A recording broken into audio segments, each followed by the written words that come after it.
বিবাহ বন্ধনে আবদ্ধ হলেন একসময়ের জনপ্রিয় চিত্রনায়িকা সাবরিনা সুলতানা কেয়া। দুই পরিবারের উপস্থিতিতে বৃহস্পতিবার বিয়ে করেছেন তিনি। আর তারপরে সামাজিক যোগাযোগ মাধ্যমে সুখবরটি জানান নায়িকা নিজেই। জানা যায় কেয়ার স্বামীর নাম মোস্তাক কিবরিয়া, যিনি পেশায় একজন ব্যবসায়ী।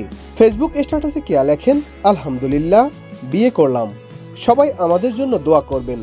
এছাড়াও গণমাধ্যমে নিজেদের জন্য দোয়া চেয়ে কেয়া জানান, পারিবারিক আয়োজনের মধ্য দিয়ে হঠাৎ করে বিয়ে হয়েছে তাদের। মা ও বোন অসুস্থ থাকার কারণে ঘরোয়া আয়োজনের বিয়ের কাজ সম্পন্ন হয়েছে। তবে পরবর্তীতে বড়সড় করে আয়োজন করার পরিকল্পনাও আছে কেয়ার। উল্লেখ্য, কঠিন বাস্তব সিনেমায় অভিনয় করে ঢালিউডে পা রাখেন কেয়া যখন তার বয়স মাত্র 14। এরপর একটানা 2 ডজনের মতো ছবিতে কাজ করেন তিনি। মান্না, রুবেল, আমিন খান, রিয়াজ, ফেরদৌস, শাকিব খানের মতো নায়কদের সঙ্গে পর্দা ভাগ করেছেন কেয়া। কিন্তু কেয়ার ক্যারিয়ার যখন সাফল্যের চূড়ায়, ঠিক তখনই সিনেমা থেকে আড়াল করে নেন নিজেকে। যদিও পরবর্তীতে 2015 সালে ব্ল্যাক মানি দিয়ে আবার পর্দায় ফেরেন তিনি। তবে এখনও কেয়ার কিছু ছবি রয়েছে যা মুক্তির অপেক্ষায়। Nadim Hasan, channel I.